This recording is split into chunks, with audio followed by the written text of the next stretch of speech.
Herkese merhaba, üroloji uzmanı Ömer Erdem Akkaya. Bugün konumuz cinsel tecrübesizlik ve erken boşalma. Arkadaşlar bu konuyla ilgili çok soru geliyor. Daha doğrusu cinsel tecrübesi olmayan, cinsel hayat yeni başlamış insanlarda, erkeklerde erken boşalma sık sık gördüğünüz bir problem.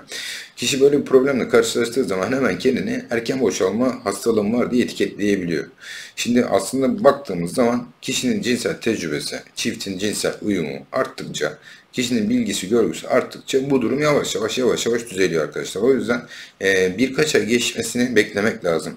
Bu konuyla ilgili biraz araştırma yapmak lazım erken boşalma ile ilgili. Buradaki en hassas konulardan bir tanesi, eğer erken boşalma ile beraber sertleşmeyi devam ettiremiyorsanız ya da ilişki esnasında ilişkiyi başlatamıyorsanız, tamam mı? O zaman erken boşalmayla beraber sertleşme probleminiz var demektir. Bu da mutlaka bir tedavi gerektiriyor arkadaşlar. Bu konuda hiç beklemenize gerek yok. Direkt doktora gidebilirsiniz. Ama onun dışında yeni başlayan bir cinsel hayatınız var ve erken boşalma yaşıyorsanız o zaman bu gayet normal bir şey. Zaten erkeklerde yaş ilerledikçe ilişki süresi uzarken ilişki sıklığının azaldığını görmekteyiz. Genç erkekler daha erken boşalır zaten. Ama onun dışında eğer bu süreç aylar olacağı sürüyorsa, yani 3-4 ay hala erken boşalma varsa, tabii mutlaka bir üroloji uzmanına gitmekte fayda var. Çünkü bu konunun üzerine eğer başına eğilmezseniz, sonradan da dikkat etmezseniz, çünkü bana birçok hasta geliyor, 20 yıldır 30 yıldır cinsel hayatı devam ediyor, evlenmiş, hala erken boşalıyor. 30 yıl sonra acaba bana bunun tedavisi var mı diye, 30 yıl boyunca cinsel hayatı geçmiş, 30 yıl sonra acaba bunun tedavisi var mı diye soran hastalarımız oluyor. O yüzden bu önemli bizim için. Onun dışında erken boşalmada tabii neler önemli? Daha önce bununla ilgili videolar yapmıştık. Kişi bir kere yabancı bir ortama giriyor. Sonuçta daha önce ilişkiye girmediği de bir ilişki yaşayacak. Bu araba kullanmak gibi. İlk defa araba kullandığınız zaman heyecanlandığınızı düşünün. Onun gibi bir durum. Karşı tarafın nasıl bir reaksiyon vereceğini bilmiyorsun. Kendine nasıl bir performans vereceğini bilmiyorsun. İster istemez bir adrenalin deşarjı, bir heyecan, bir stres, kaygı ister istemez oluyor.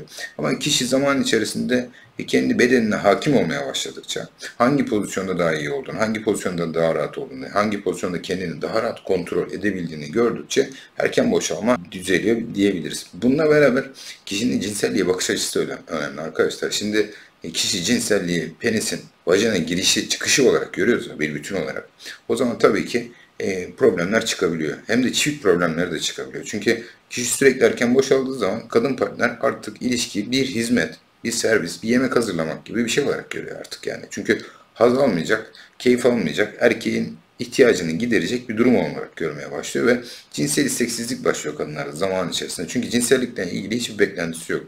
Görevini yapıp ayrılacağım diye düşünüyor belli bir süre sonra ve istemiyor, bunu istemiyor. Ama eğer cinselliği, bunun dışında kadını arzulamak, kadına şehvet duymak, kadının kendisine karşı bu duyguların beslendiğini bilmesi ya da işte ilişkiden sonra sarılıp yatma, ilişki esnasında ya da normal zamanda güzel sözler söyleme, kadının kendine şehvet duygularını bilmesi, kadının belki de ilişkiden daha çok bunlardan keyif almasını sağlayabiliyor arkadaşlar. Kadın partner için söylüyorum bunu. Bunlar önemli şeyler. Bunlar cinselliğin içerisinde olan şeyler aslında. Cinselliğin bir parçası. Cinsellik de ilişkinin bir parçası, önemli bir parçası olarak bir bütünü tamamladığını görmekteyiz. Yani cinsellik derya deniz aslında baktığınız zaman. Ama dediğim gibi birincisi, en önemli şeylerden birisi, erken boşalmada kendini hemen etiketlememek, biraz beklemek, biraz tecrübe edinmek gerekiyor. İkincisi, sertleşme bozukluğu varsa erken boşalmayla mutlaka hemen üroloji hekimine gitmek gerekiyor.